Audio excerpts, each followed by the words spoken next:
கூடாதுன்னு சொல்றாங்க. அவ்வளவுதான். இந்தி நாங்க வந்து தடுக்கிறோம்னு சொல்ல, எங்க மேல திணிக்க கூடாது. அதான் கான்செப்ட் படத்துல. சூப்பரா இருக்கு படம். படம் ரொம்ப நல்லா இருந்துச்சு. எங்களுக்கு ரொம்ப பிடிச்சிருந்துச்சு. ஆக்சுவலி தமிழுக்கு வந்துட்டு இவ்வளோ இம்பார்ட்டன்ஸ் இருந்திருக்குன்றது இப்போதான் தெரியுது. ரொம்ப நல்லா இருக்கு படம். நமக்கு பிடிக்காட்டினா அதை விட்டுருங்க. ஏன் நம்மளை கம்பல் பண்றீங்க? ஏன் வந்துட்டு ஹிந்தியை வந்துட்டு கம்பல் பண்ணி இவ்வளோ தூரம் கொண்டு வந்தாங்கம்மா, எனக்கு இப்போதான் தெரியுது அப்படின்னு சொல்லி அவங்க சொல்றாங்க. இந்த இதில் வந்து தமிழர் என்றொரு இனம் உண்டு, தனி அவருக்கு ஒரு சிறப்பு உண்டுன்னு சொல்லுவாங்க. இந்த படம் பார்த்ததுலேருந்து தமிழர் என்றொரு இனம் உண்டு, தனி அவருக்கு ஒரு திமிர் உண்டு. ஒரு மொழி போரில் தமிழ்நாட்டு மாணவர்கள் எந்த அளவுக்கு இது பண்ணியிருக்காங்க, போராடி இருக்காங்க, அவங்க உயிர் நீத்திருக்காங்க, அவங்களோட சிறப்புகளை வந்து வெளிப்படையாக சொல்லியிருக்காங்க. படம் பார்த்து அழுத மிச்சம் உணர்வை அப்படியே வெளிப்படுத்திருக்காங்க. இது போல நம்ம பிள்ளைங்க எங்கெங்கெல்லாம் கஷ்டப்படுது, நம்ம படிக்க வச்சுட்டோம். இந்த மொழி தெரியாம எத்தனை இடத்துல நிற்கிறாங்க, அவங்க எவ்வளவு கஷ்டப்படுறாங்கன்றது இந்த படத்தை பார்க்கும்போது ஒரு உணர்வா இருக்கு. அப்ப என்ன நடந்ததுன்னு இப்ப இருக்கிற யங் ஜெனரேஷனுக்கு தெரியற மாதிரி இருக்கு. நல்ல படம், கண்டிப்பா எல்லாரும் பார்க்கணும். கண்டிப்பா சொல்றேன், கூஸ் பம்பிங் மூவி இது. அவங்க வந்து சிவகார்த்திகேயன் வந்து ஒவ்வொரு டைமும் தமிழ் வாழ்கன்னு சொல்லும் போதெல்லாம் ரொம்ப கூஸ் பம்பிங்கா இருக்குது. சத்தியமா எதிர்பார்க்கல இப்படி ஒன்று இருக்கும்ட்டு. ஒரு தமிழ் மட்டும் ஃபோக்கஸ் பண்ணாமல் all the language, south Indian, north Indian எல்லாத்தையும் சேர்த்த மாதிரி ஒரு யூனிட்டியை ஃபோக்கஸ் பண்ணுற மாதிரி எடுத்திருக்கிற படம். 1960 கண்முழை காட்டின படம். கண்டிப்பாக இது எஸ்கேனுக்கு செம்ம ட்ரிபியூட்டாக இருக்கும். செம்ம படம். தமிழை பற்றி உறக்க சொல்லியிருக்கிறாங்க. தமிழகத்துக்கு தலைமுறையெல்லாம் கடந்து வரணும்னு சொல்லி ஆசைப்படுறோம். படம் சூப்பர்ண்ணே. தீ பரவட்டுண்ணே, தமிழ் பரவட்டுண்ணே. பராசக்தி பார்த்த ஒரு வைபோட உங்கள் முன்னாடி வந்து நின்றுட்டு இருக்கேன். அதாவது 1965 காலகட்டத்தை அப்படியே கண் முன்னாடி கொண்டு வந்து காட்டிருக்காங்க. 65ஓட வரலாறை நம்ம கண்ணு முன்னாடி கொண்டு வந்து காட்டுறாங்க. இப்போ இருக்கிற தலைமுறை அதை ஏற்றுக்கிட்டாங்களா, அதை எப்படி பார்ப்பாங்க அப்படின்னு சொல்லி பார்த்தபோது தியேட்டரில் இப்போ இருக்கக்கூடிய அந்த ஜென்சி கிட்ஸ் தொடங்கி அத்தனை பேரும் கொண்டாடி தீர்க்கிறாங்க. கொண்டாடுற அளவுக்கு படத்தில் என்ன இருக்குது அப்படின்னு சொல்லி கேட்டால் எல்லாமே கொண்டாடுற அளவுக்கு தான் இருக்குது. அதாவது மொழியாகட்டும், தமிழாகட்டும், இது வந்து திமுகவுக்கான படம் அப்படின்னு சொல்லி ஒரு சாரார் சொல்லிட்டு இருந்த சூழலில் இது திமுகவுக்கான படம்லாம் இல்லை, அதிமுகவுக்கான படமும் இல்லை, இது தமிழுக்கான படம், தமிழருக்கான படம் அப்படிங்கிறத வந்து அழுத்தம் திருத்தமாக சொல்லலாம். நாம் எங்கிருந்து வந்தோம், இந்த இருமொழி கொள்கைக்கான அவசியம் அப்படின்னு சொல்லிட்டு படம் வந்து பல விஷயங்களை பேசுது. எல்லாமே இந்த காலகட்டத்துக்கு தேவையான விஷயங்கள். இதை பற்றி தான் இன்றைய கேள்விக்கான நிகழ்ச்சியில் விரிவாக பேசியிருக்கோம். இதை ஒரு விவாதம்னு சொல்கிறத விட ஒரு கலந்துரையாடல் அப்படின்னு சொல்லலாம். விவாதத்தில் பங்கேற்கிறதுக்காக, இந்த கலந்துரையாடலில் பங்கேற்கிறதுக்காக அதில் நடித்த நடிகர் கலைஞராக நடிச்சிருக்காரு குரு சோமசுந்தரம், அவர் இணைஞ்சிருக்காரு. அவரோட தன்னாட்சி தமிழகத்திலிருந்து ஆலி செந்தில்நாதன், அதே போல் திராவிட இயக்க ஆய்வாளர் பொள்ளாச்சி உமாபதி, எழுத்தாளர் ராஜன் குரை, இவர்களோடு விமர்சகர் சத்யராஜ் இன்னும் சற்று நேரத்தில் இடையே இருக்கார், அவர் இணைஞ்சிட்டார். அனைவருக்கும் வணக்கம். நான் குரு சோமசுந்தரம் சார்ந்த நிகழ்ச்சியை தொடங்கலாம் அப்படின்னு நினைக்கிறேன். சார் வணக்கம். கலைஞருடைய கதாபாத்திரத்தில் உங்களை திரையில பார்க்க மகிழ்ச்சி. எப்படி சூஸ் பண்ணாங்க உங்களை அந்த கதாபாத்திரத்துக்கு? அதுலேருந்து ஆரம்பிக்கலாம் அப்படின்னு நினைக்கிறேன். அவங்க வந்து சுதா மேடம் வந்து எனக்கு ரொம்ப வருஷமாக பழக்கமானவங்க. அவங்க கூட நிறைய படம் பண்ண வேண்டியது. இந்த தடவை வந்து எனக்கு இந்த பராசக்தியில் வந்து உங்களுக்கு ஒரு முக்கியமான கேரக்டர் இருக்குது, அது பண்ணணும் அப்படின்னு கேட்டுட்டாங்க. ஃபஸ்ட்டு அதை ஒரு சஸ்பென்ஸாக வச்சுட்டு அப்புறம் ஷூட்டிங் டைம் நெருங்கும் போது சொன்னாங்க. அதுக்கான மேக்கப் டெஸ்ட் ஆரம்பிக்கும் போது எனக்கு ரொம்ப சர்ப்ரைஸாக இருந்துச்சு. ஏன்னா ஒரு பெரிய ஆளுமையினுடைய ரோலை வந்து அதனுடைய கேமியோன்னு சொல்லுவாங்க, அவராக நான் வரப்போகிறேன் அப்படிங்கும்போது ஒரு பெரிய ஆச்சரியமும் ஒரு பெரிய சந்தோஷமும். ஏன்னா மிகப்பெரிய திராவிடியன் மூமெண்ட்டில் ஒரு மிகப்பெரிய தலைவர் அவர். தமிழுக்கு தலைவர்னு சொல்லலாம். அந்த அளவுக்கு ஒரு பெரிய ஒரு ஆளுமையினுடைய தோற்றத்தில் நான் வரப்போகிறேன் அப்படின்னு சொன்னோடனே எனக்கு கொஞ்சம் ஒரு பயமும் அதே நேரத்தில் ஒரு சந்தோஷமும் இருந்துச்சு. ஸோ அதை நான் பண்ணும்போதும் அதனுடைய மேக்கப் டெஸ்ட்டில் இருக்கும்போதும் அதுவே எனக்கு ஒரு எப்படி சொல்கிறது, நம்ம ஒரு ஆக்டராக வளர்ந்து வந்ததில் இது ஒரு முக்கியமான ஒரு இடம் அப்படின்னு நான் நம்புகிறேன். என்ன மாதிரி விஷயங்கள் எல்லாம் பார்த்து தயாரானீங்க கலைஞர் அந்த கேரக்டர் பண்ணுறதுக்கு? அவர் இப்போ வந்து நமக்கு நிறைய வசதிகள் இருக்குது இல்லை, கூகுள் இருக்கிறதுனால அவருடைய ஃபோட்டோஸ் எல்லாம் நிறையா பார்க்க ஆரம்பித்தேன். ஏன்னா ஏற்கனவே நான் வந்து அவரை நேரில் பார்த்துருக்கேன். நான் மதுரையில் இருந்த சின்ன வயசில் ஒரு தேர்தலுடைய பிரச்சாரத்தின் போது பார்த்துருக்கேன், ரொம்ப சின்ன வயசில். ஸோ அது பார்த்தது, அவருடைய வீடியோஸ் எல்லாம் கொஞ்சம் பார்த்துருக்கேன். அப்புறம் டைரக்டர் சுதா மேடம் வந்து சில விஷயங்களை சொன்னாங்க. அப்புறம் முக்கியமாக இதுக்கு மேக்கப் ரொம்ப முக்கியமாக அந்த விக்கு தயார் பண்ணவர், அந்த மேக்கப் ஆர்டிஸ்ட்டுக்கெல்லாம் நான் ரொம்ப நன்றி சொல்லிக்கிறேன். ஸோ அதை பார்த்து வீடியோஸ் பார்த்து அதுலேருந்து தான் நான் தயாரானேன். அப்புறம் வந்து அவர் கொஞ்சம் கீழ்ப்பல்லு தெரியாமல் சிரிப்பார். அதை பார்த்துட்டு அதையும் நோட் பண்ணினோடனே டைரக்டர் வந்து கூப்பிட்டு இது எப்படி பண்ணீங்க அப்படின்னு கேட்டாங்க. அப்போ தான் வந்து சில ஃபோட்டோஸ் ரெஃபரன்ஸ் எல்லாம் காமிச்சேன். நீங்கள் நினச்ச மாதிரி வந்திருக்கா, திரையில் வந்திருக்கா?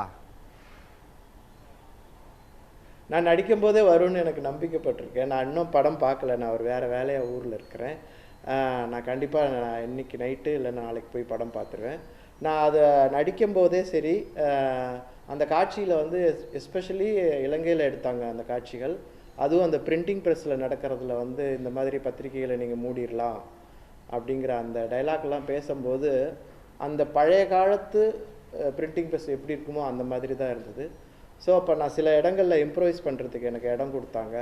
அதை பண்ணும்போதே அது ஒரு வீரம் நிறைந்த ஒரு பெரிய தலைவருடைய வார்த்தைகள் அப்படிங்கிறத மனசில் வச்சு தான் பண்ணேன்.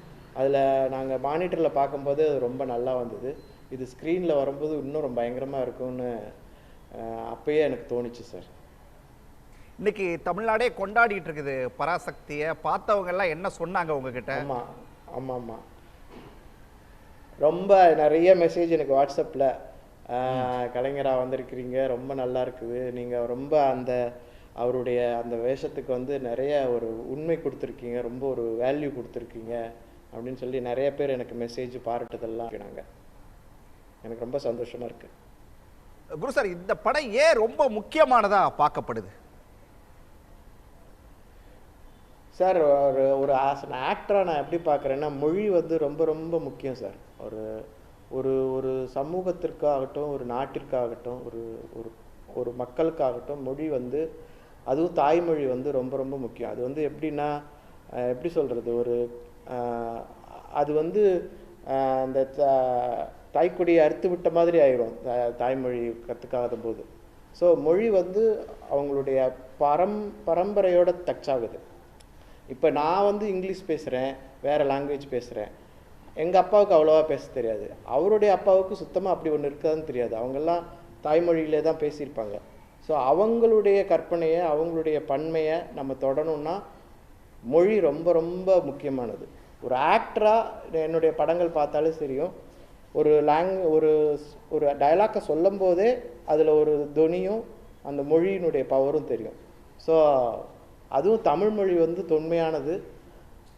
அதுக்கு வந்து காலமே இல்லைன்னு சொல்கிறாங்க. எல்லா மொழிக்கும் மூதாதையான ஒரு மொழின்னு சொல்லுவாங்க.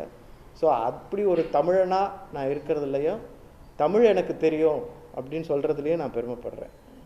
இதில் இன்னொரு கேள்வி உங்ககிட்ட, படத்தில் நடித்தவர் அப்படிங்கிற முறையில், அதாவது வந்து இப்போ இருக்கிற தலைமுறைக்கு இந்த போராட்டங்கள், இந்த மொழி போர், இதெல்லாம் எதையும் அவங்க பார்த்துருக்க மாட்டாங்க.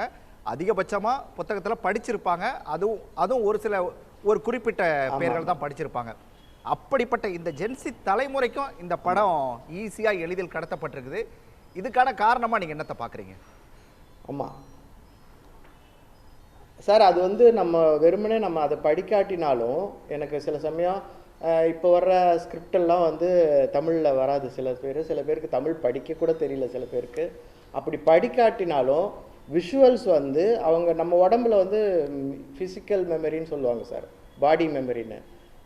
எங்கள் அப்பாட்டேருந்து வந்தது தான் இந்த உடம்பு, எங்கள் அம்மாட்டேருந்து வந்தது தான் இந்த உடம்பு, அந்த அவங்களுடைய உடம்பு அவங்களுடைய மூதாதையர்கிட்டேருந்து வந்தது. ஸோ அதில் வந்து மெமரியில் இருக்கும் சார், எப்போதும் ஸ்டோராக இருக்கும். அதை விஷுவலாக நம்ம பார்க்கும்போது இதுதானே நாம், இப்படி தானே நாம் இருந்தோம் அப்படிங்கிற உணர்வு வந்து கண்டிப்பாக பொங்கி வரும் சார். ஸோ அதுதான் நான் வந்து தீ பரவட்டும் தமிழ் வளரட்டுங்கிற இந்த பராசக்தியினுடைய டைலாக்ஸ் பார்க்கும்போது கண்டிப்பாக தேட்டரில் பெரிய ஒரு அலை கிளம்பி இருக்குன்னு நான் நம்புகிறேன் சார். நன்றி சார், நன்றி. நான் ஆலி செந்தில் நாதன்கிட்ட முதல்ல கேட்கணும். முதல்ல எல்லார்ட்டையுமே நான் கேட்குறது, படம் பார்த்ததும் உங்களுக்கு என்ன தோணுச்சு? தேங்க்யூ. படம் பார்த்த உடனே வந்து ஒரு மொழி போராட்டம், 65 மொழி போராட்டத்தினுடைய அந்த செய்தி என்ன, முக்கியத்துவம் என்ன அப்படிங்கிறது எல்லாருக்கும் போய் சேர்ந்துருங்கிற நம்பிக்கை உருவானது தான் எனக்கு வந்த முதல் எண்ணம். ஆக்சுவலாக நான் வந்து படம் பார்க்குறதுக்கு முன்னாடி எனக்கு ஒரு சில பயம் கூட இருந்தது. இது எப்படி, நான் 65 மொழி போராட்டம் தொடர்பாக நிறைய படித்தவன் தான், நான் அந்த காலகட்டத்தில் பிறக்கவே இல்லை. ஆனால் அதுக்காக இயக்கங்களை நடத்தியிருக்கிறோம், அந்த மெமரிக்காக. 65 மொழி போராட்ட தியாகிகளின் நினைவுக்காக 10 ஆண்டு காலம் நாங்கள் இயக்கம் நடத்தியிருக்கிறோம். அதனால் அது ஒரு படமாக வருதுன்னு சொல்லும்போது எனக்கு ஒரு அச்சமும் கூட இருந்தது. இதை சரியாக அவங்க கொண்டு போய் சேர்க்கலாம் என்ன ஆகும்? ஏன்னா 2 தலைமுறை கடந்து வந்துட்டோம். அதுக்கு முந்தின தலைமுறையிலே இந்த இதெல்லாம் படம் வந்திருக்கணும். எதுவுமே இல்லை. 2 தலைமுறை கடந்து ஒரு கமர்ஷியல் டைரக்டர், அவங்க ஒரு பொலிட்டிக்கல் டைரக்டரும் கிடையாது. ஒரு கமர்ஷியல் டைரக்டர் வந்து இப்படி ஒரு படத்தை எடுக்கும்போது, கமர்ஷியல் ஹீரோவை வச்சு ஒரு படம் எடுக்கும்போது இது எப்படி வரும், அதை வந்து சிதைச்சிருவாங்களோன்னு ஒரு சின்ன ஒரு பயம் கூட இருந்தது. கமர்ஷியல் ஃபார்முலாவில் தான் படம் பண்ணியிருந்தாங்க. ஆனால் அந்த மெசேஜ் வந்து ரொம்ப தெளிவாக போய் வந்து சேர்ந்துருக்கு. அதுக்கு நான் வேறு இதுலேருந்து ஒரு உதாரணம் சொல்கிறேன். இன்றைக்கி நான் வந்து சென்னை புக் ஃபேரில் எங்கள் ஆழிப்பதிப்பகம் ஸ்டாலில் காலையிலேருந்து நான் இருந்தேன். நீங்கள் சொன்னீங்கல்ல அந்த ஜென்சி யூத், அந்த ஜென்சி யூத் யாருன்னு நிறைய பேர் குழப்பம் இருக்குது. ஜென்சி இளைஞர்கள் வந்து ஆக்சுவலாக கொஞ்சம் டீப்பாக யோசிக்கக்கூடியவங்க, அவங்க சோஷியல் மீடியாவில் புழங்கக்கூடியவங்க, அச்சம் இல்லாமல் கருத்து சொல்லுவாங்க, அவங்க மேலே எதையும் திரிச்சிட முடியாது. அப்புறம் வந்து ஒரு சமூக கடப்பாடு உணர்வும் அவங்க நிறைய இருக்கும். கிளைமேட் சேஞ்ச் பற்றி யோசிப்பாங்க, ரைட்ஸ் பற்றி யோசிப்பாங்க. அவங்க வந்து பெரும்பாலும் பெண்கள், இந்த ஜென்சி பெண்களை எல்லாம் பழைய மாதிரியான பெண்களாக நீங்கள் கற்பிதம் கூட பட முடியாது. அவங்கள வேறு ஏதோ நினச்சிக்கிட்டு நம்ம பார்க்கக்கூடாது. அந்த ஜென்சி இளைஞர்கள் எல்லாரும் வந்தாங்க. ப்ரோ தீப்பரவட்டம் இருக்கா அப்படின்னு கேட்டாங்க. இன்றைக்கி நான் காலையிலேருந்து அதை பார்த்துட்ருக்குறேன். அது வந்து அது பப்ளிக் டொமைன் புக்குங்க. நிறைய பேர் போட்டிருக்கிறாங்க. எல்லா கடையிலும் இது நடந்திருக்கு. பல பேர் எங்கிட்ட வந்து உங்கள்கிட்ட காப்பீஸ் இருந்தால் கொடுங்க, எங்கள் கடையில் வந்து கேட்குறாங்கன்னு வாங்கிட்டு போனாங்க. இந்த தீ பரவட்டங்கிறது 2-3 நாளாக தீயாக பரவி சென்சார் போர்டு பண்ண வேலையில் அந்த நீங்கள் யோசிச்சு பாருங்களேன். ஆக்சுவலாக இந்த மொழி போராட்டத்தை விட ரொம்ப இன்டென்சிவான ஒரு விஷயம் அந்த புக்கில் இருக்குது. அது உண்மையிலே வந்து ராமாயணத்துக்கு எதிரான புத்தகம். இப்போ இது தமிழ்நாட்டில் வந்து நேரம் எத்தனை லட்சம் PDF டவுன்லோட் ஆகிருக்குன்னு நீங்கள் கற்பனை பண்ணி பார்க்கலாம். அவ்வளோ வேகமாக பரவுது, வந்து வாங்கிட்டு போகிறாங்க. என்ன காரணம் அப்படின்னு பார்த்தீங்கன்னா, இந்த படத்தோட இம்பேக்ட் வந்து என்ன பண்ணியிருக்குன்னா, இந்த படம் மொழி பிரச்சனையை காலங்காலமாக டெல்லியில் இருக்கக்கூடிய நேஷ்னல் மீடியா இல்லை இங்கே இருக்கக்கூடிய மொழி போராட்டத்தை எதிரிகள் எப்படி சித்தரிச்சிட்டு வந்தாங்க, அது வந்து ஒரு நேரோ மைண்டு, அது வந்து குறுகிய நோக்கம், அது குண்டு சட்டியில் குதிரை ஓட்டுறது, கும்முடி பூட்டியை தாண்டினா வந்து உன்னால் பழைக்க முடியாது, இப்படியே சொல்லி சொல்லி பேசியிருந்த ஒரு விஷயத்தில் இந்த படம் வந்து அது ஒரு உரிமை குரல். அது தமிழ்நாட்டின் குரல் மட்டும் இல்லை, தமிழ்நாட்டின் குரல் மட்டும் இல்லை, இந்தியா முழுக்க இருக்கக்கூடிய நான் இந்திய ஸ்டேட்ஸ்லேருந்து வரக்கூடிய அத்தனை பேருடைய குரல். அது மட்டும் கிடையாது. நான் டெல்லிக்கு வந்தால் நான் ஹிந்தியில் பேசுகிறேன், நீ தமிழ்நாட்டுக்கு வந்தால் என்கிட்ட தமிழில் பேசுன்னு வர அந்த வசனம் இருக்குல்ல, ஹிந்தியிலே வரும் அந்த வசனம் இருக்குல்ல, அந்த வசனம் வந்து ஜென்சிக்கிட்ட தான் எடுபடும். ஏன்னா அவங்க மட்டும்தான் அந்த சுதந்திரமாக திங்க் பண்ணுறதுக்கான பொருளாதார வாழ்க்கை அவங்கக்கிட்ட இருக்குது. அந்த படத்தோட மெயின் கேரக்டர் சிவகார்த்திகேயன் மாதிரி தான் ஒரு போராட்டத்தில் கலந்துக்கிட்ட பிறகும் கூட நல்ல சரியான ரியலிஸ்டிக்கான கேரக்டர். அதாவது வந்து போராட்டத்தில் கலந்துக்கிட்டு வந்த பிறகும் கூட ஒரு வேலைக்காக சரி நம்ம ஹிந்தி படிப்போம்னு ஹிந்தி படிக்க முயற்சி செய்து எவ்வளோ கஷ்டப்பட்டு போராடி டெல்லிக்கு போய் அந்த இன்டர்வியூவில் வந்து உன்னால் நார்த் இந்தியன் மாதிரி ஹிந்தி பேச முடியலன்னு சொல்லிட்டு வரும்போது தானே மறுபடியும் வந்து அவருக்கு அந்த உணர்வு வருது. அப்படி தான் நம்ம எல்லாமே இருந்திருக்கிறோம். போராடினாலும் கூட நிறைய சமரசங்கள் செஞ்சு தான் வாழ்ந்துட்டுருக்குறோம். ஆனால் இந்த ஜெனரேஷன் இருக்குதுல்ல, நாம் ஏன் அந்த சமரசம் செய்யணுன்ற கேள்வி கேட்கக்கூடிய துணிச்சலை ஒரு மெட்டீரியல் லைஃப்பில் பெற்ற ஒரு சமூகம் இப்போ இருக்கக்கூடிய ஜெனரேஷன். அந்த ஜெனரேஷனுடைய குரலாக இந்த தலைமுறையினர் வந்து நிச்சயமாக அதை பார்க்கும்போது பழைய ஞாபகம்லாம் அவங்களுக்கு இருக்கணும்னு அவசியம் கிடையாது. 65 என்ன நடந்ததுன்னு தெரியணும்னு கூட அவசியம் இல்லை. இது ஒரு கற்பனையான கதையாக பார்த்தாங்கன்னாலும் கூட இந்த போராட்டம் நியாயமானதுன்ற முடிவுக்கு வர்றது ரொம்ப சுலபம். நான் உறுதியாக சொல்கிறேன், இந்தியாவில் இருக்கிற எல்லா மொழிகளிலும், இந்தி உட்பட ஆங்கிலம் உட்பட எல்லா மொழிகளிலும் இந்த படத்தை டப் பண்ணி கொண்டு போனால் 65 போராட்டத்தினுடைய நியாயத்தை வந்து எல்லாருமே புரிஞ்சிக்க முடியும். ஒரு எதிர்ப்பு கூட வராதுங்க. ஏன்னா இதில் எந்த இடத்துலையும் வேறு ஒரு மொழிக்காரர்களையும் வன்மம் இல்லை. யூனிட்டி தான் நாங்கள் பார்க்குறோம். யூனிஃபார்மிட்டி இல்லைன்னு பேசக்கூடிய வார்த்தை தான் ஃபெடரலிசம். வேறு என்ன? உண்மையான ஐக்கியங்கிறது எங்கேருந்து வருது? பரஸ்பர மரியாதையிலிருந்து தானே வருது. இது எப்படி நம்ம எதிர்க்க முடியும்? ரொம்ப பிரமாதமாக அதை கொண்டு வந்திருக்கிறாங்க அந்த ஸ்டோரி என்னை பொறுத்தவரையில். ரைட். அவர் பொள்ளாச்சி உமாபதிக்கிட்டையும் கேட்டுருவோம். பொள்ளாச்சிக்கு அப்படின்னு சொல்லிட்டு கடந்த சில ஆண்டுகளாக ஒரு கரை இருந்த மாதிரி அந்த பேருக்கு பின்னாடி ஒரு கரை இருந்துச்சு. அது எல்லாத்தையும் இப்போ இந்த படத்துக்கு பிறகு தொடச்சி எரியப்பட்டிருக்குதா பார்க்குறோம். பொள்ளாச்சியோட முகமே இப்போ மாறி இருக்குது. படம் பார்த்தோன்னே உங்களுக்கு என்ன தோணுச்சு? உண்மையில் சொல்லப்போனால் அந்த இந்திய எதிர்ப்பு காலகட்டத்தில் நான் 8ஆம் வகுப்பு படித்த மாணவன். அன்றைக்கு வந்து அந்த துப்பாக்கி சூடு நடந்த February 12ஆம் தேதி பொள்ளாச்சியில் ரயில்வே ஸ்டேஷனில் இந்திய எழுத்துக்கள் அழிக்கிறாங்க. பொள்ளாச்சியில் ஒரு காலேஜ் 2 ஹைஸ்கூல் தான் இருக்குது. அதில் இந்த பசங்க தான் வந்து இதெல்லாம் பண்ணுறோம். ஒரு 100 பேர் இருப்போம்னு வைங்களேன், அவ்வளோதான். ஒன்றும் பெரிய பெரிய கும்பல், வன்முறை கும்பல்னெலாம் சொல்ல முடியாது. ரயில்வே ஸ்டேஷனில் இருக்கக்கூடிய இந்திய எழுத்துக்களை அழிச்சிட்டு திரும்ப போஸ்ட் ஆஃபீஸ்க்கான இந்திய எழுத்துக்களை அழிக்கிறதுக்கு போகும்போது வழியிலேயே எங்கள் அப்பா என்னை அழைச்சி வீட்டில் போட்டு, போதும் நீங்கள் ஊரெல்லாம் சுத்த வேண்டாம் அப்படின்னு இயல்பாக ஒரு தந்தையாக என்னை கொண்டு போய் வீட்டில் போய் அடைச்சிட்டார். வீட்டில் அழுதுகிட்டே படுத்திருந்தேன். கொஞ்சம் நேரத்தில் படப்படன்னு ஒரு சத்தம் கேட்டுச்சு. அப்போ அந்த சத்தத்தை நாங்கள் என்ன நினச்சோன்னா, அன்றைக்கு எனக்கு இருந்த அறிவுக்கு ஏதோ பட்டாசு வெடிக்கிறாங்க, இதை அங்கேயும் இந்தியை அழிச்சிட்டாங்க, அதை வைக்க பட்டாசு வெடிக்கிறாங்கன்னு நினச்சிட்டு நான் வீட்டுக்கு உள்ளே இருந்து வெளியே வந்து தெருவில் நின்று பார்க்கும்போது, அந்த எங்களது கூட்செட் ரோடு, அது குறுக்கு தெரு, மெயின் ரோடு மார்க்கெட் ரோடுன்ட்டு, அங்கே பார்த்திங்கன்னா கூட்டம் சேன்னு ஓடுது.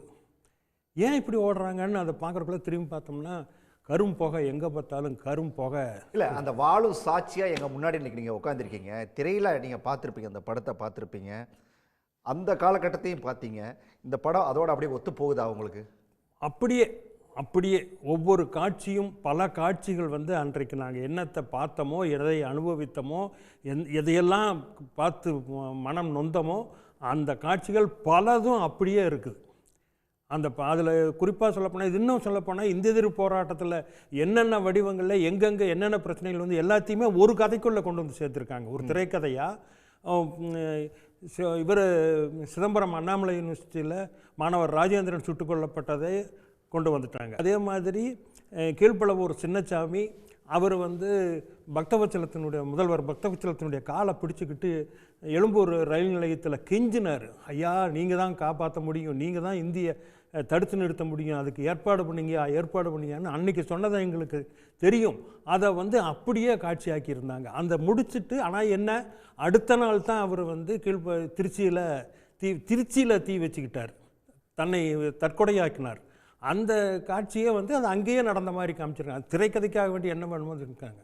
மற்றபடிக்கு அந்த சாணி எடுத்து இந்திய அழிக்க போகிறவரை அந்த போலீஸ் ஆஃபீஸர் சுட்டுக்கொள்கிற மாதிரியான காட்சி இருக்கு. அந்த காட்சி பொள்ளாச்சியில் நடந்த காட்சி. அந்த தபால் நிலையத்தில் இதை இந்திய எழுத்து அழிக்கிறதுக்கு ஒரு சிறுவன், என் வயதை ஒத்த ஒரு சிறுவன் தான் மேலே ஏறுறான், அவனை அப்படியே பொத்துன்னு விழுகிறான். அவன் விழுந்ததுக்கு அப்புறம் தான் பொள்ளாச்சியில் ஒரு கலவர சூழ்நிலை அதுக்கப்புறம் தான் வருது. ரைட். சத்யராஜ்கிட்டையும் கேட்டுருவோம். சத்யராஜ், இந்த பராசக்தி பற்ற வச்ச தீ பரவ ஆரம்பிச்சிருச்சா? இல்லை, பயங்கரமாக பரவ ஆரம்பிச்சிருச்சு. அந்த படத்தை நம்ம வந்து நான் தியேட்டரில் பார்க்கும்போது, நான் வந்து சென்சார் கட்டுக்கு முன்னாடி ப்ரிவியூ ஷோக்கு கூப்பிட்டுருந்தாங்க, போய் பார்த்தேன். ரொம்ப எமோஷனாக அந்த காலகட்டத்தை கொண்டு வந்து அப்படியே ஆக்டிவாக காமிச்சிருக்கிறாங்க. அதில் ரொம்ப முக்கியமான ஒரு விஷயமா நான் எதை பார்க்குறேன் அப்படின்னா, அந்த உணவு பரிமாறி சாப்பிடும்போது அந்த டைவர்சிட்டியை காமிச்சிருப்பாங்க. நான் டெல்லியில் வந்து பேராசிரியர் இருந்திருக்கேன். பேராசிரியர் இருக்கும்போது வருஷம் நான் டெல்லி போவேன். நாங்கள் எல்லோரும் நார்த் இந்தியன்ஸு சவுத் இந்தியன்ஸு எல்லோரும் ஒன்றா உட்காந்து சாப்பிடும்போது, நீங்கள் ஏன் ஹிந்தி பேச மாட்டேங்கிறீங்க அப்படின்னு என்னை கேட்பாங்க. ஹிந்தி பேசினா வசதி தானே, நம்மெல்லாம் ஒரே மொழியாக இருக்கலாமே அப்படின்னு சொன்னப்போ நான் நேரடியாக கேட்டிருக்கேன், உங்களை சப்பாத்திக்கு பதிலாக அரிசி சாப்பிடுங்க அப்படின்னு சொன்னால் நீங்கள் ஏற்றுக்குவீங்களா அப்படின்னு சொன்னப்போ அவங்களால பதிலே சொல்ல முடியல. அது மாதிரியான ஒரு மொமெண்ட் அந்த படம் கிரியேட் பண்ணுச்சு. எனக்கு என் சோரை விட என் மொழி முக்கியமானது அப்படின்னுங்கிற நான் டயலாகை வெளிப்படையாக நான் வந்து டெல்லியில் நான் வந்து எங்கள் பேராசிரியர்கள் மத்தியில் நான் பேசியிருக்கேன். ஸோ இப்போ அது வந்து அந்த படத்தில் ஒரு சீனாகவே வருது. உணவை மையமாக வச்சு, அந்த வெரைட்டியை மையமாக வச்சு ரொம்ப டைவர்சிஃபைடாக இருக்கிறது தான் இந்தியா அப்படிங்கிறது வந்து, அதனுடைய யுனைட்டி தான் இந்தியா அப்படிங்கிறது வந்து ரொம்ப அழகாக எஸ்டாப்ளிஷ் பண்ணியிருக்காங்க. இதில் நான் குறிப்பாக ஒரே ஒரு விஷயத்தை சொல்கிறேன். இங்கே நம்ம தமிழ்நாட்டில் இருக்கக்கூடிய இளைஞர்கள்ட்ட கூட ஹிந்தி திணிப்புக்கு நாம் எதிரானவர்கள் அப்படிங்கிறத சொல்ல வேண்டிய தேவை இருக்குது. நம்ம ஹிந்திக்கு எதிரானவர்கள் அப்படின்னு நம்ம பிள்ளைகள் எங்கள் தலைமுறையாக இருக்கட்டும், இல்லை எங்களுக்கு அடுத்து வந்த தலைமுறையாக இருக்கட்டும், எங்களுக்கு முன்னாடி தலைமுறையாக இருக்கட்டும் நினைக்கிறாங்க. ஸோ அப்போ வெகுஜனமாக நாம் ஹிந்திக்கு எதிரானவங்க இல்லை, ஹிந்திக்காரங்களுக்கு எதிரானவங்க கிடையாது. ஹிந்தியை திணிச்சால் நம்ம எதிர்ப்போம். அது ஹிந்தி மட்டும் இல்லை, வேற எந்த மொழியும் திணிக்கப்பட்டால் நாங்கள் எதிர்ப்போம். ஆரம்ப காட்சிகள்லேயே அந்த டயலாக் வந்துருது. நம்ம ஜென்ரேஷன்ட்ட ஆமாம், அதை நம்ம மக்கள்கிட்ட சொல்ல வேண்டிய தேவை இருக்குது. ஒரு 2 ஜென்ரேஷன் தாண்டதுனால அது ஒரு மிகப்பெரிய வெற்றியான அந்த படத்தில் பார்க்குறேன். நமக்கு முதல்ல நமக்கு சொல்லணும், அடுத்தது நம்ம இந்தியாவுக்கு சொல்லணும், அப்புறம் உலகத்துக்கு சொல்லணும். ஸோ இந்த படத்தில் வந்து ரொம்ப வெற்றிகரமாக அந்த காட்சி அமைப்பு பண்ணியிருக்காங்க. அந்த டயலாக் ரொம்ப அற்புதமாக இருந்துச்சு. அது ரொம்ப ஒரு மெய்சிலுக்கக்கூடிய ஒரு காட்சி தான் அது. படம் வந்து பயங்கரமாக இளைஞர்கள் மத்தியில் வந்து ஒரு பெரிய ஒரு தீ பரவட்டும் தான். அண்ணா தான் தமிழினுடைய ஒரு மிக முக்கியமான ஒரு குறியீடு அண்ணா கைதுக்கு பிறகு தான் வந்து தீக்குளிப்புகள் வந்து வேக வேகமாக நடக்குது. குறிப்பாக கீழப்பழுவூர் சின்னசாமி வந்து அண்ணாவை விடுதலை செய்ய சொல்லி, திமுக தொண்டர்களை விடுதலை செய்ய சொல்லி அவருடைய கடிதங்களில் இருக்கு. அண்ணா வந்து ஒட்டுமொத்தமாக தமிழரின் ஒரு மிகப்பெரிய குறியீடாக எப்பவுமே நான் வாசிக்கும் போது நான் பார்த்துட்டே இருப்பேன். அதில் குறிப்பாக அந்த புறநானூற்று படை அப்படின்னு கேட்கும்போது எனக்கு அப்படியே அதிர்ந்துருச்சு. ஏன்னா நாம் அடிக்கடி நான் கல்லூரியில் பேராசிரியர் இருக்கும்போதும் சரி, மாணவர்கள்ட்ட பேசும்போதும் சரி, ஒட்டுமொத்த பேன் தமிழ்நாடை நாமெல்லாம் புறநானூற்று தமிழர்கள் அப்படிங்கிற மரபை அண்ணா பேச்சு, அண்ணா எழுத்து, அண்ணாவினுடைய அரசியல், அண்ணா அப்படிங்கிற ஒரு குறியீடு வந்து தமிழ்நாட்டில் வந்து உருவாக்கிட்டே இருந்துச்சு. அந்த குறியீடு வந்து இன்னைக்கு வந்து சினிமாவில் காமிக்கும் போது, அதுவும் புறநானூற்று படையினே பேர் வைக்கும் போது நான் பயங்கர எமோஷன் ஆகிட்டேன். என்னடா நம்ம நினைச்சதெல்லாம் வருது. ஸோ அந்த அண்ணாவை படிக்கும்போது, அண்ணா குறித்து கேட்கும்போது நமக்கு இருக்கக்கூடிய அந்த எமோஷன் வந்து இந்த படத்தில் வந்து பயங்கரமாக இருந்துச்சு. அது வந்து ஒரு பெரிய விஷயமா நான் பார்க்குறேன். ரைட். ராஜன் குறையும் இணைஞ்சிட்டாரு, டெல்லியிலேருந்து இணைஞ்சிருக்காரு. ராஜன் குறை, நீங்களும் படத்தை பார்த்துட்டு சில விமர்சனங்கள்லாம் எழுதியிருந்தீங்க, நானும் அதை வாசித்தேன். எப்படி இருந்துச்சு படம் உங்களுக்கு? ரொம்ப பிரமாதமாக இருந்துச்சு. ரொம்ப மகிழ்ச்சினா நல்ல ஒரு மகிழ்ச்சி, மனம் பூரிப்பு அப்படின்னு தான் சொல்லணும். ரொம்ப முக்கியமான ஒரு திரைப்படம். இப்போ வந்து 52 அவங்களுக்கு பராசக்தி வந்து ஒரு பெரிய ஒரு பண்பாட்டு நிகழ்வு, ஒரு அரசியல் நிகழ்வு, பண்பாட்டு நிகழ்வு. அது வந்து தமிழ் சினிமாவில் வந்து 52 வந்த கலைஞரோட வசனங்கள், அந்த பராசக்தி ஏற்படுத்தின தாக்கம் வந்து மிகப்பெரிய தாக்கம். இப்போ கூட பார்த்திங்கன்னா அந்த எத்தனை பேர் அந்த படத்தை தடை செய்யணும்னு கோரிக்கை வச்சாங்க, அதெல்லாம் வந்து ஒரு பெரிய நூலாக திரட்டி கடற்கரை வந்து கொண்டு வந்திருக்காரு. அது எம்எஸ்எஸ் பாண்டியன் வந்து ஒரு கட்டுரை எழுதினார் இங்கிலீஷில் வந்து ஒரு 30 இயர்ஸ் பேக் வந்து இந்த பராசக்தி படம் வந்து எப்படிப்பட்ட அதிர்வலைகளை உருவாக்கிச்சுன்னு எக்கனாமிக் அண்ட் பொலிட்டிக்கல் வீக்கில் ஒரு கட்டுரை எழுதினார். அது இந்திய திரைப்பட ஆய்வுகளுக்கே ஒரு முக்கியமான துவக்கம். அந்த கட்டுரை எம்எஸ்எஸ் பாண்டியன் பராசக்தி பற்றின எழுத கட்டுரை வந்து ஒரு துவக்கம். அந்த உணர்வுகள் எல்லாத்தையும் மீட்டெடுக்கிற மாதிரி இந்த படம் வந்து பராசக்திங்கிற தலைப்பு, அந்த தலைப்பை ஒட்டி வந்து இந்த இந்தி போராட்ட நிகழ்வுகள் எல்லாத்தையும் ஒரு சுருக்கி ஒரு வெகுஜன கதையாடலில் வந்து பல்வேறு வரலாற்று நிகழ்வுகளை வந்து கண்டென்ஸ் பண்ணி சுருக்கி ஒரு தார்மீக எழுச்சியாக அதை வந்து நமக்கு கொடுக்கும்போது அதுக்கு பெரிய ஒரு தாக்கம் இருக்கிறத வந்து புரிஞ்சிக்க முடியாது. அதெல்லாம் ஒரு நீர்பூத்த நெருப்பாக இருக்கும். அந்த ஒரு சபால்டன் அப்படின்னு சொல்கிறது வந்து அந்த அடித்தட்டு மக்களோட உணர்வுகள் அந்த 65 போராட்டத்தில் வெளிவந்தது. திமுக 12 காலமாக அந்த ஹிந்திக்கு எதிரான இது போராட்டங்களை வந்து திராவிடர் கழகமும் திராவிட முன்னேற்ற கழகமும் தொடர்ந்து செய்துட்டு தான் இருக்காங்க. அந்த கான்ஸ்டியூஷன் வந்ததுலேருந்தே தொடர்ந்து பல்வேறு கட்டங்களில் வந்து இந்த எழுத்துக்கள் அளிக்கிறது. தமிழ்நாட்டில் இந்த படத்தை பார்த்தோம், கொண்டாடி தீர்த்துட்டு இருக்கோம். இங்கே டெல்லியில் நீங்களும் நிச்சயமாக போய் திரையரங்களை தான் பார்த்துருப்பீங்க. அங்கே எப்படி இருந்துச்சு ரெஸ்பான்ஸ்? அங்கே முதல்ல இங்கே இருக்கக்கூடிய தமிழர்கள் தானே வந்தாங்க.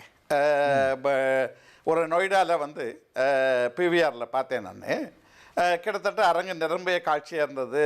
எல்லாம் வந்து முக்கியமான வசனங்களுக்கெல்லாம் எல்லாருமே வந்து ஒரு இது ஆரவாரம் இருந்தது அரங்கில் வந்து.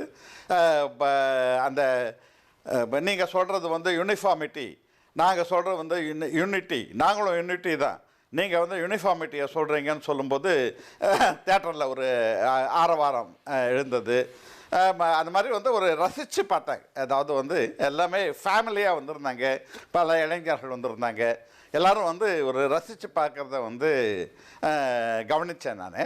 அதுதான் ரொம்ப மகிழ்ச்சியாக இருந்தது. அதாவது ஒரு இப்போ வெகுஜன கதையாடலாம் இதை வெற்றிகரமாக சொல்லியிருக்காங்கங்கிறது வந்து ரொம்ப முக்கியமான விஷயம். ஏன்னா வந்து நமக்கு பராசக்தி அப்படி தான், அது ஒரு வெகுஜன கதையாடலை மக்களெல்லாம் ஈடுபாட்டோடு பார்க்குற மாதிரியான ஒரு கதையாடலோட அது எல்லா செய்திகளையும் சொன்னப்போ தான் அது பெரிய வெற்றி பெற்றது. அது வந்து இந்த திராவிட சினிமாவோட முக்கியமான குவாலிட்டி. அதாவது வந்து ஒரு அறிவு பூர்வமாக அப்படியே எடுத்து ஒரு சில பேர் தான் பார்க்க முடியும் அப்படிங்கிற மாதிரி இல்லாமல் மக்கள் எல்லாம் எளிமையான மக்கள்லாம் கூட பார்க்குற மாதிரியே ஒரு எடுப்பாங்க. அதுக்குள்ளே வந்து முக்கியமான நுட்பமான கருத்துக்களை வந்து சொல்லுவாங்க.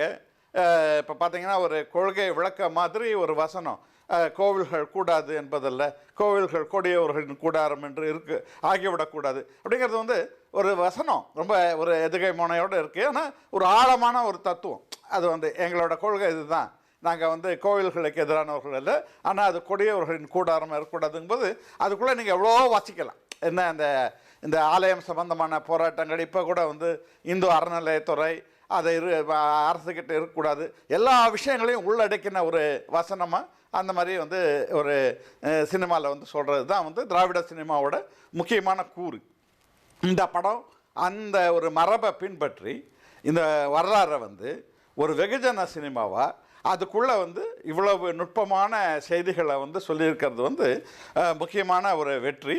அதில் முக்கியமாக மற்ற மொழிக்காரங்களெல்லாம் இணைச்சிருக்காங்க. இப்போ நம்ம ஆழி செந்தில்நாதன் கூட இந்த ஒரு எல்லா மொழிகளோட கூட்டமைப்பு வச்சு நிறைய இயக்கம் பண்ணார். அப்போ வந்து ஒரு பெங்காலி இதை வந்து சப்போர்ட் பண்ணுறாங்க, இவங்க கதாநாயகியே தெலுங்கு பேசுகிறவங்க அவங்க வந்து இதை சப்போர்ட் பண்ணுறாங்க, அவங்க தான் ரொம்ப உணர்ச்சிகரமாக கடைசியில் வந்து பேசுகிறாங்க. அப்புறம் வந்து கன்னடக்காரங்க மலையாளி எல்லாருமே வந்து பண்ணுறாங்கங்கும் போது தான் இது வந்து ஒரு குடியரசோட முக்கியமான ஒரு பிரச்சனை. இது வந்து தமிழ் உணர்வு, திராவிட தமிழ் உணர்வுங்கிறது இருந்தாலும் இந்திய குடியரசோட ஒரு மையமான பிரச்சனை வந்து இந்த ஒரு மாநில சுயாட்சியை நம்ம சொல்கிறோம் இல்லையா, எப்படி வந்து மாநிலங்கள் தான் அரசியலை தீர்மானிக்கும், மாநிலங்களில் தான் மக்கள் வாக்களிறாங்க, மாநிலங்களோட கூட்டாட்சியாக தான் இந்தியா இருக்கணும். அந்த உண்மையை வந்து இன்னைக்கு வரைக்கும் ஒரு ஆளும் வர்க்கம்னு சொல்லக்கூடிய இல்லை ஒரு ஆதிக்க சக்திகள் வந்து இன்னைக்கு வரைக்கும் அதை புரிஞ்சிக்க மாட்டேங்கிறாங்க. அவங்க வந்து ஒன்றியத்தில் அதிகாரத்தை குவிச்சு எல்லாரையும் கட்டுப்படுத்தணுங்கிற மனப்போக்கில் இருக்காங்க. திருப்பி திருப்பி அந்த ஒரு மனப்போக்கு மேலெழுந்து வருது. அது வந்து ஒரு ஹிந்து இந்தியா அந்த மாதிரி ஒரு ஃபார்முலாவில் வந்து ஒரு ஆதிக்க சக்திகள் அதிகாரத்தை மையப்படுத்துகிற போக்கு தான் வருது. இந்த மாநிலங்களுக்கான அதிகாரங்கிறத வந்து நம்ம பல முறை நம்ம சொல்கிறோம், விளக்கினாலும் கூட அதை ஏற்றுக்கிறதுல ஒரு மனத்தடை இருக்குது. அதெல்லாம் இந்த படம் வந்து மிகப்பெரிய பங்களிப்பை வந்து செஞ்சுருக்கு. அந்த காட்சிகள்லாம் ரொம்ப முக்கியம். எல்லா மொழிக்காரங்களும் பெங்காலிகள், கன்னடக்காரங்க, தெலுங்கு பேசுகிறவங்க, மலையாளிகள் எல்லாமே இந்த ஒரு மொழி சுயாட்சி, அந்தந்த மொழிவாரி மாநிலங்களோட சுயாட்சிக்காக அவங்களும் வர்றாங்க, தமிழர்களோட போராட்டத்தை ஆதரிக்கிறாங்கங்கிற மாதிரி காட்சிகள் அமைச்சது வந்து சிறப்பு. ரைட், வரேன். நான் ஆழி செந்தில்நாதன் சார்கிட்ட கேட்கணும்.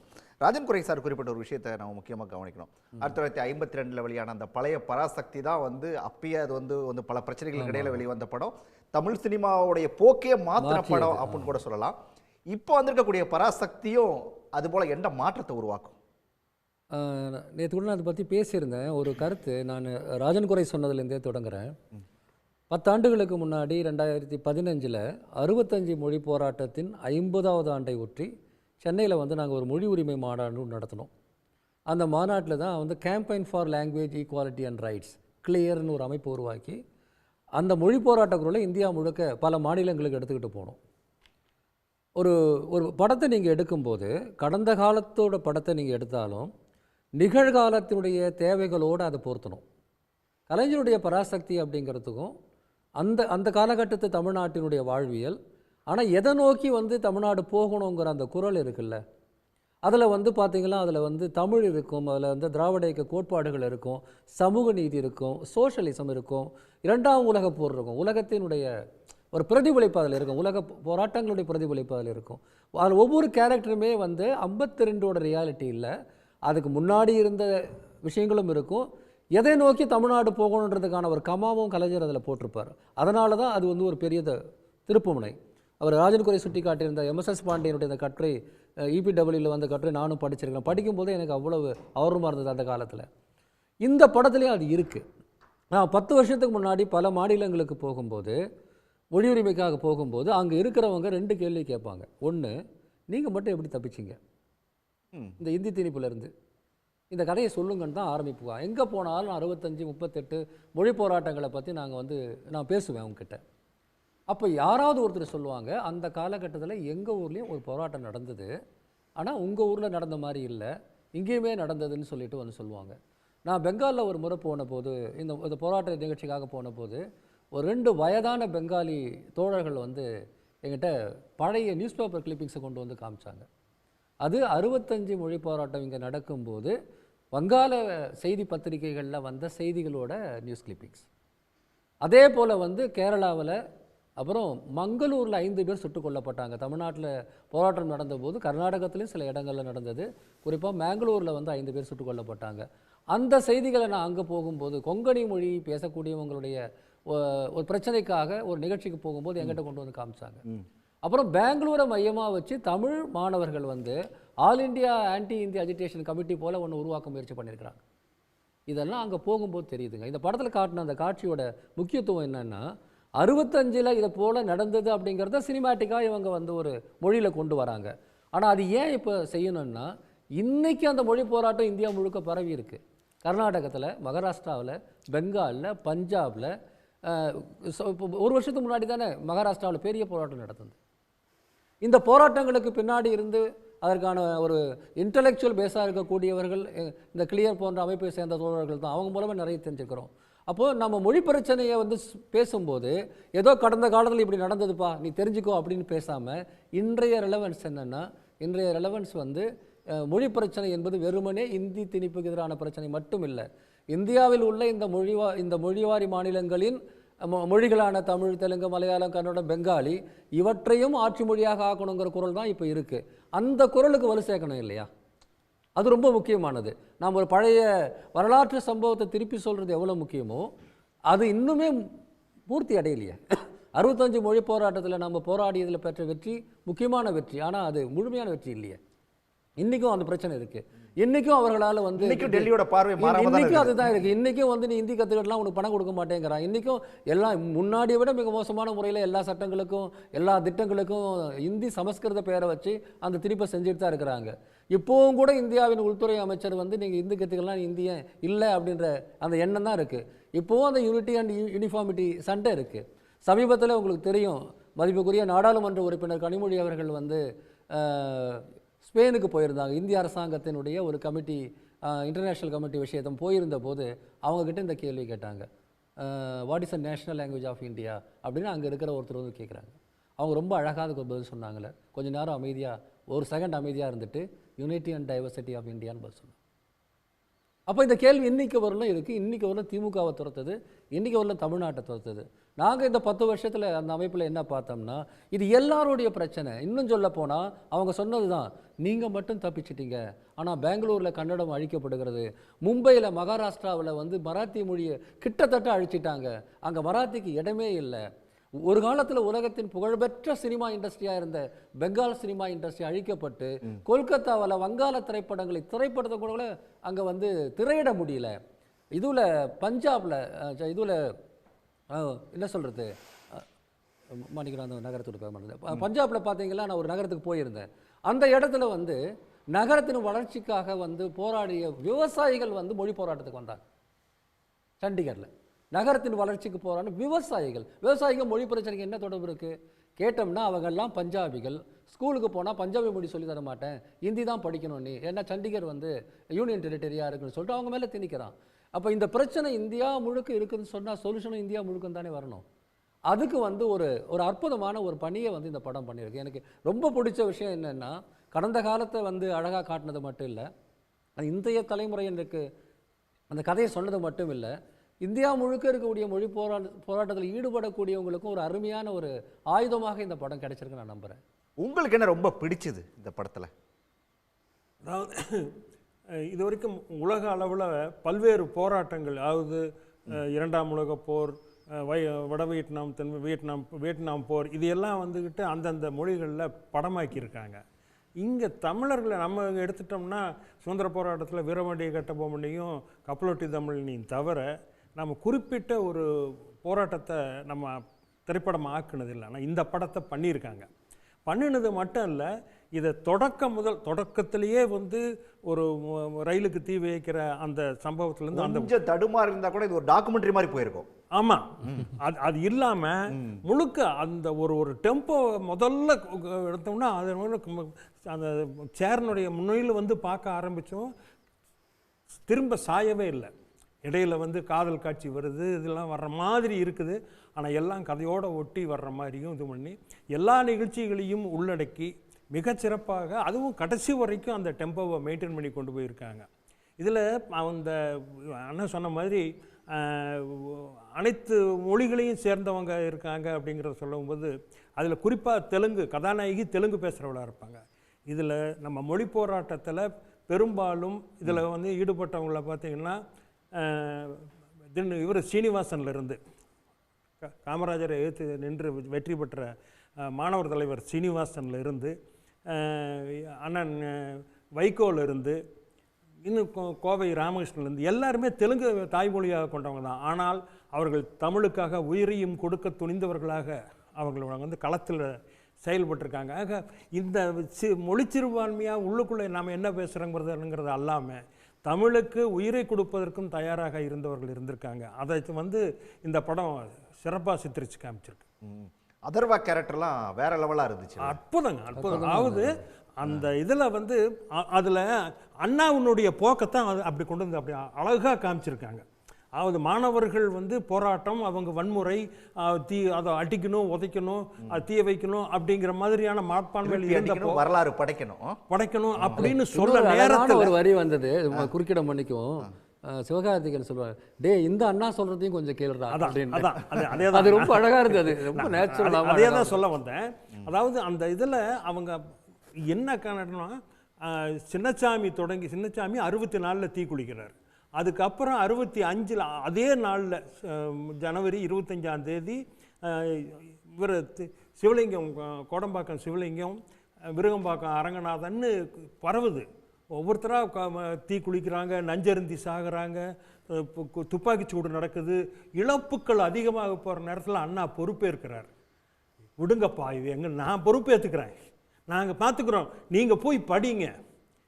ரொம்ப காலத்துக்கு அப்புறம் நம்ம படிக்க ஆரம்பிச்சிருக்கிறோம். படிக்க வந்த பிள்ளைகளை வந்து இந்த போராட்ட வடிவத்தில் உங்களுடைய திசை மாதிரி உங்களுடைய வாழ்க்கையை வீணாக்கி கூடாது, நீங்கள் அதை பாருங்கள், இந்த போராட்டத்தை நாங்கள் பார்த்துக்குறோம் அப்படின்னு சொல்லிட்டு தான் அண்ணா இதை சொல்லும் போது அதைத்தான் வந்து சிவகார்த்திகேயன் சொல்கிற மாதிரி இந்த அண்ணா சொல்கிறதையும் கேளுங்கப்பா, இந்த போராட்டத்தை வந்து இப்படி நீ கொண்டு போகக்கூடாது, அது வேறு எப்படி நடத்தணும், வழி நடத்தணுங்கிறது எங்களுக்கு ஏற்கனவே அனுபவம் இல்லை. எங்களுக்கு தியேட்டரில் இன்னொரு விஷயத்தை நான் கவனித்தேன். அதாவது பல இடங்களில் மியூட்லாம் வருது இல்லை, அந்த வசனத்தை அங்க பாக்குறவங்க சொல்றாங்க அழகா. இப்போ இவங்க என்ன சொல்றாங்க, நீதி பரவட்டும் தீ பரவட்டும்ங்கிறதா, அத நீதி பரவட்டும் மாத்திராங்க. நீதி பரவட்டும் யாரும் அதை படித்தவர்கள் நீதி பரவட்டும்னு படிக்கவே இல்லை.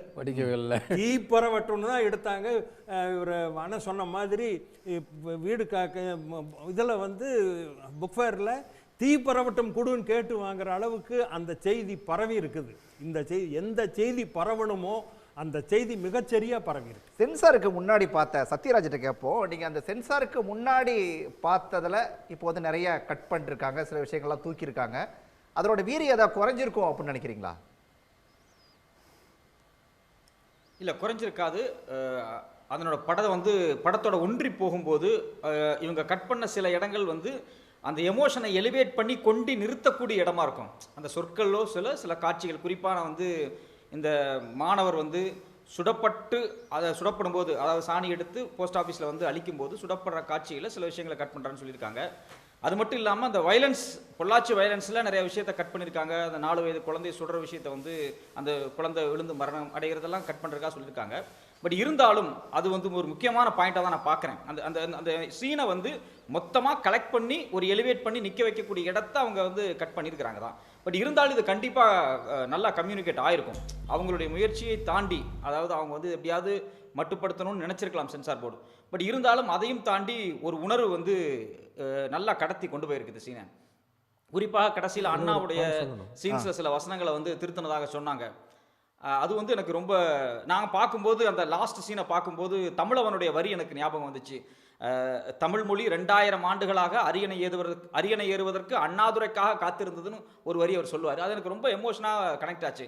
அதை எடுத்துட்டாங்க, அதில் சில ஆல்ட்ரேஷன் பண்ணியிருக்காங்கன்னு சொன்ன உடனே எனக்கு ரொம்ப ஒரு மாதிரி ஒரு டிசப்பாயிண்ட் வந்துச்சு அந்த இடத்துல. என்னடா இதை போய் இதிலோ ஆல்டர் பண்ணுறாங்களாமே அப்படின்னு ஒரு டிசப்பாயிண்ட் வந்துச்சு எனக்கு. பட் ஆனால் ஆல்டர் பண்ணதுக்கு ஒரு செகண்ட் ஆளி செந்தில்நாதன் ஒரு விஷயத்தை சொல்ல விரும்புறாரு, என்னன்னு கேட்டுருவோம். பொள்ளாச்சி நிகழ்வு இருக்குங்களா, அந்த பொள்ளாச்சி நிகழ்வு பற்றி முதல்ல வந்து ஒரு விரிவான ஒரு ஆராய்ச்சி சார்ந்த கருத்தை முன் வச்சது வந்து பேராசிரியர் ராமசாமி. இந்த படத்திலே அவர் ஒரு கேரக்டராகவே வருவார், அவர் பேர் மாணவர் தலைவர்னே சொல்லியிருப்பாங்க. பேராசிரியர் ராமசாமி வந்து முன்னாடி அண்ணா இது அழகப்பா பல்கலைக்கழக துணைவேந்தர், தமிழ்நாடு அரசாங்கத்தில் இதுவாக இருந்தார், கல்வித்துறையில் முக்கிய பொறுப்பில். அவருடைய struggle for freedom of languages இந்தியான்ற புத்தகத்தில் பொள்ளாச்சி மசாக்கர்னு ஒரு தனியே ஒரு சாப்டரு இதற்காக ஒதுக்கியிருப்பார். அதை படிச்சுட்டு தான் நாங்கள் இந்த மொழி 2016 போயிட்டு நாங்கள் பொள்ளாச்சியில் மீட்டிங்லாம் போட்டோம். அது என்ன விஷயம்னா, அதில் அந்த நடந்த சம்பவங்களை பார்க்கும்போது ஒரு ஜாலியன் வாலாபாக் படுகொலை போலவே ஒரு பெரிய நிகழ்வு இங்கே நடந்திருக்கு. பல காரணங்களால் அதை நம்ம கண்டுக்காமல் விட்டுருக்குறோம் அப்படிங்கிற ஒரு கோபமும் ஆதங்கமும் வந்தது. அதில் வரக்கூடிய காட்சி அது. குழந்தைகளோடு இருக்கிறாங்க மக்கள். அந்த துணை இராணுவ படையினர் சுட ஆரம்பிக்கும் போது இது நம்ம படை தானே, நம்ம நாட்டு படை தானே அப்படிங்கிற எண்ணத்தில் சுற்றாதீங்க குழந்தைகள்லாம் இருக்குன்னு தூக்கி காட்டியிருக்கிறாங்க. அப்போ சுட்டுருக்குறாங்க. அப்படி சுட்டு அந்த அம்மாவும் அந்த குழந்தை 2 பேருமே இறக்குறாங்க. அந்த காட்சி முதல்ல வச்சு அதன் பிறகு தான் கட் பண்ணியிருக்காங்கன்னு தோணுது. அப்போ அதை ராமசாமி அவர்கள் எழுதுவார். அதை அவர் களத்துக்கு சென்று எல்லாத்தையும் கேட்டு எழுதுனது. அப்படி அந்த அம்மா விழுறாங்க. அந்த அம்மாவை மேலே அந்த குழந்தையும் விழுது. குழந்தை விழும்போது அந்த குழந்தை இறந்து தான் போகுது. ஏன்னா அது மேலே குண்டு பாய்ஞ்சிருக்கு. அப்போது தமிழ்நாட்டை சேர்ந்த ஒரு இராணுவ வீரர் ஓடி அந்த குழந்தையை எடுத்து ஐயோ கொண்டுட்டீங்களேடான்னு அழுதாரு அப்படின்னு ஒரு பதிவு இருக்குது. அந்த காட்சியை அது ரொம்ப சென்சிட்டிவான காட்சி, ஒத்துக்கிறேன். அதை அவ்வளோ சுலபமாக சென்சாரில் அனுமதிப்பாங்கன்னு நான் எதிர்பார்க்கவே இல்லை. ஏன்னா வன்முறையாளர்களை துப்பாக்கியில் சுட்டாங்க, அவங்க செத்து போனாங்கன்னு சொன்னால் நியூஸ்.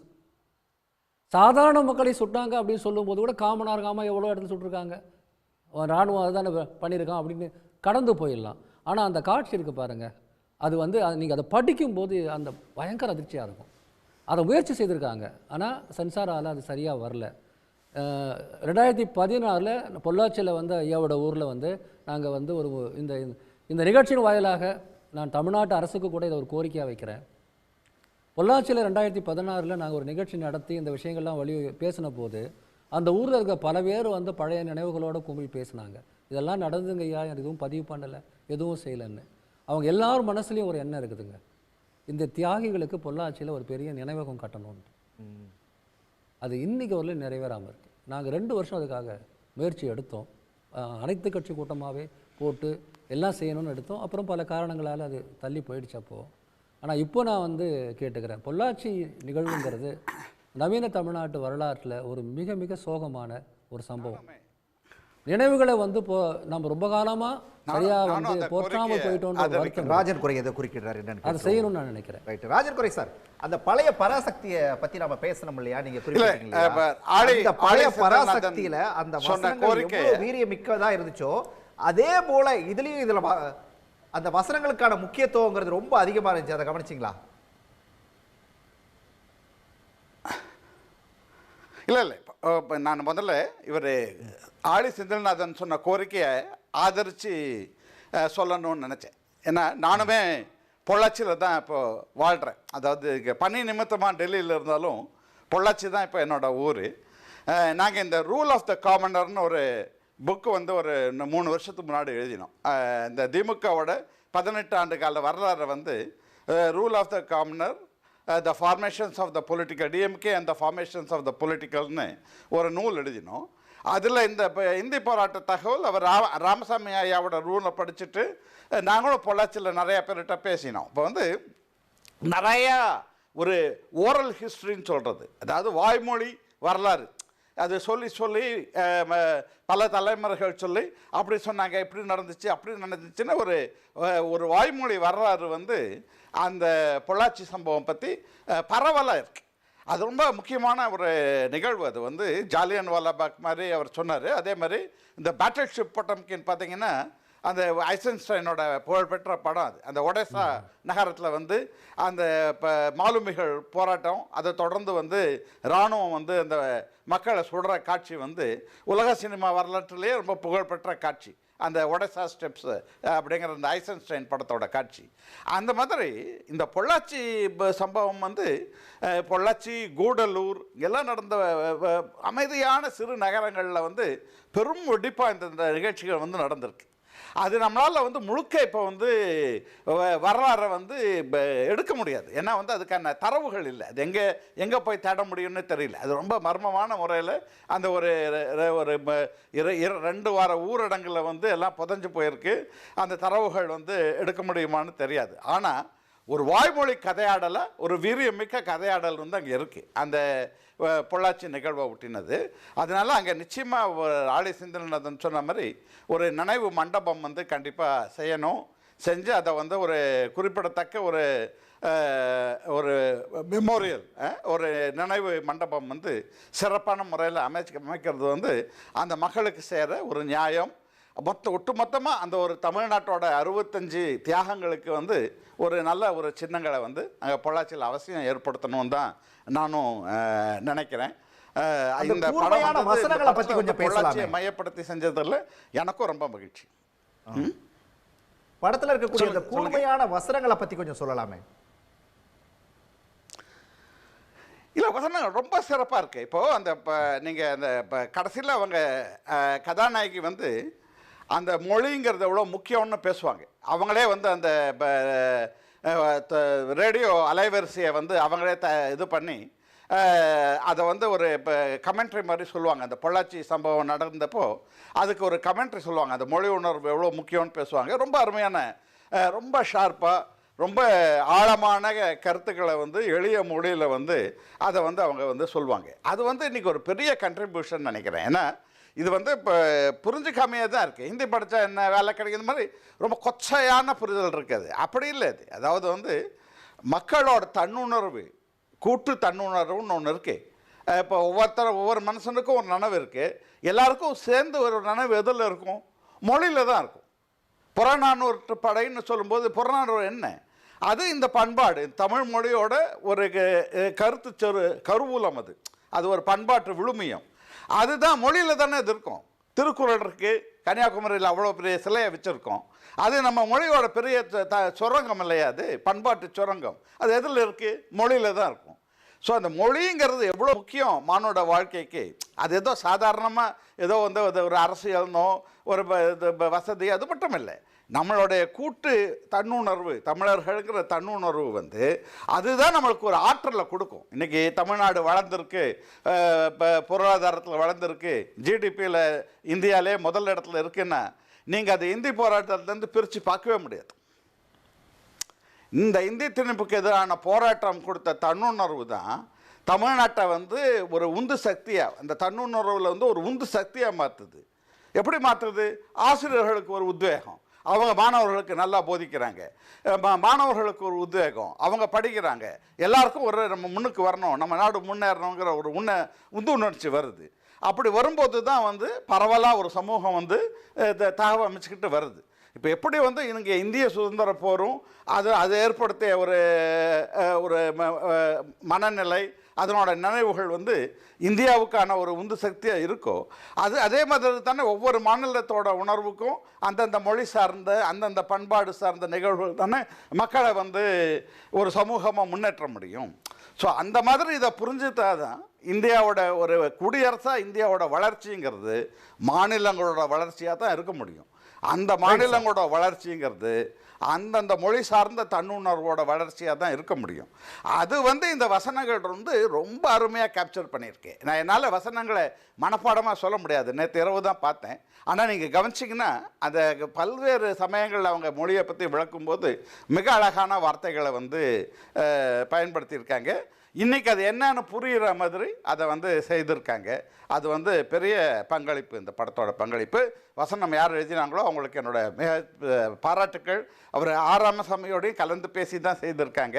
அவரும் நிறையா பங்களிப்பு செஞ்சுருப்பாருன்னு நினைக்கிறேன். ரொம்ப சிறப்பான வசனங்கள் வந்து இதில் வந்திருக்கு. ரைட், உமாவதி சார் ஏதோ குறுக்கிட்டீங்க.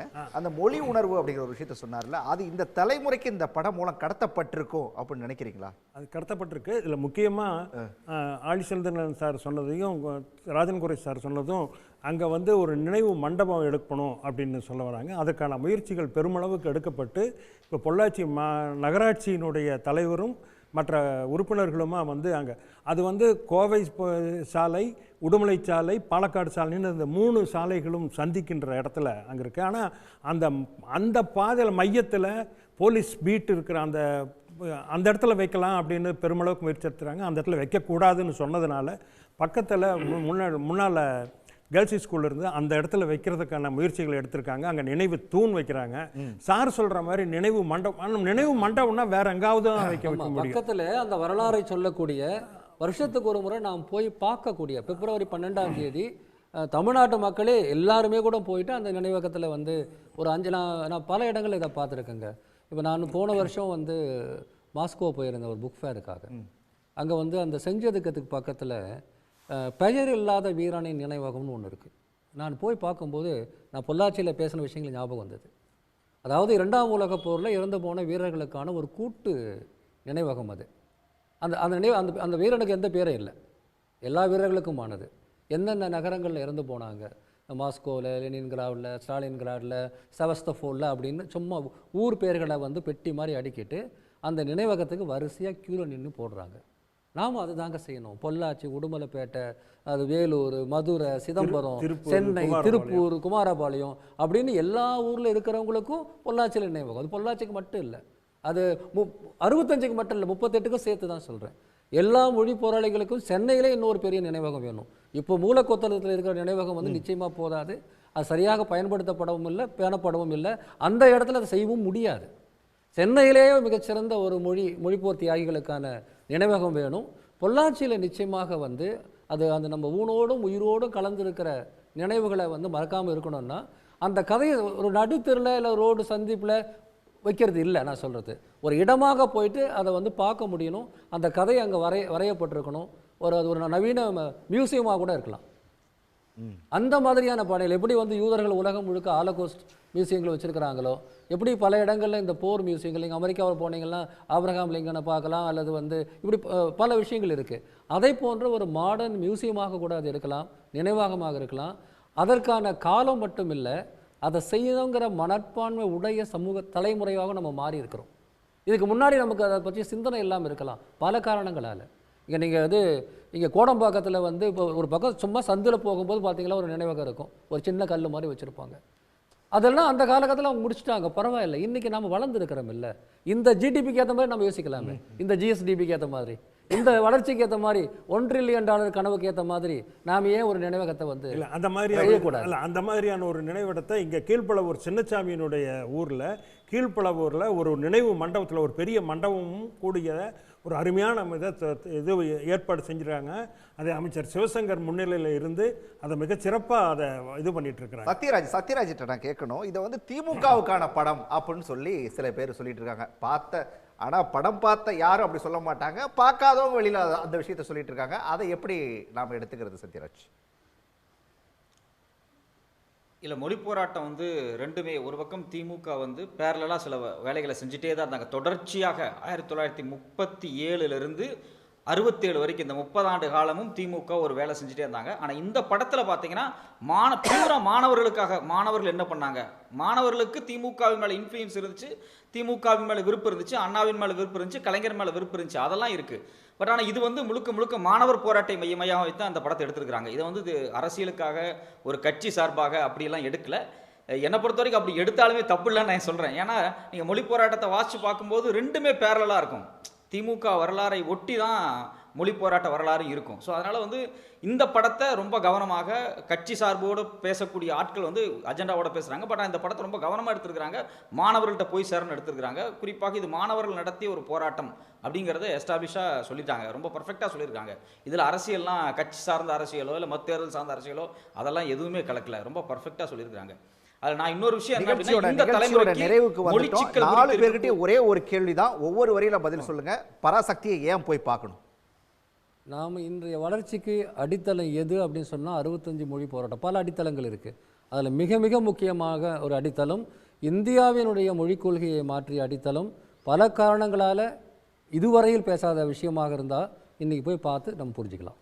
இருமொழி கொள்கைனா என்னன்னு தெரியாத இன்றைய இளைஞர்களுக்கு அதனுடைய முக்கியத்துவத்தை சொல்லியிருக்கு. இதில் இன்னொரு கூடுதலான செய்தி நம்ம விவாதித்ததில் மொழிப்போர் என்பது 65ஓடு நிறைவு வரல, 86லும் தொடர்ந்தது அப்படிங்கிறது. அதில் பேராசிரியருடைய பதவி பறிப்பிலிருந்து தலைவர் கலைஞர் அவர்களுக்கு கைதி உடையும் அந்த அலுமினி தட்டும் கொடுக்குற வரைக்கும் அது நடந்ததுங்கிறது, அது 2 வெடிகுண்டு வழக்குகளையும் புனையப்பட்டது என்பதையும், இது 86ங்கிறது முக்கியமான ஒன்று. ராஜன் குறை சார், இது வந்து முக்கியம். இந்த இந்திய குடியரசுக்கு ரொம்ப முக்கியமானது. இப்போ நம்ம பிரித்து பார்க்க முடியாது. உலக வரலாறு, தமிழ்நாடு வரலாறு, இந்திய வரலாறு எல்லாமே எப்படி இந்த மக்களோட சுயாட்சி உரிமைகள் சார்ந்தது அப்படிங்கிறத புரிஞ்சுக்கணும். அதுக்கு இது நம்ம தமிழ்நாட்டிலேருந்து தான் அதுக்கான ஒரு விதை, ஒரு இது இருக்குது. அந்த வகையில் இது இந்திய அளவில் ஒரு மிக முக்கியமான ஒரு படம். சத்யராஜ் சார், நீங்கள் அந்த வசனத்தை பற்றி கேட்டீங்க. இந்தியன் அந்த கான்ஸ்டிடியூஷன்ல ஆர்டிகல் மொழி 344 வெறியான்னு சொல்லி இருக்கிற கேட்கும்போது வரைக்கும் பிரின்சிபால் வந்து இருந்துகிட்டே இருக்கும். அவர் சொல்லுவார், அதை நாங்கள் நேராக தாய்மொழி பற்று தான், அதை வெறியா மாற்றினது நீங்கள் தானே சிவகார்த்திகேயன் ரொம்ப அருமையான ஒரு பதிலை சொல்லுவார்.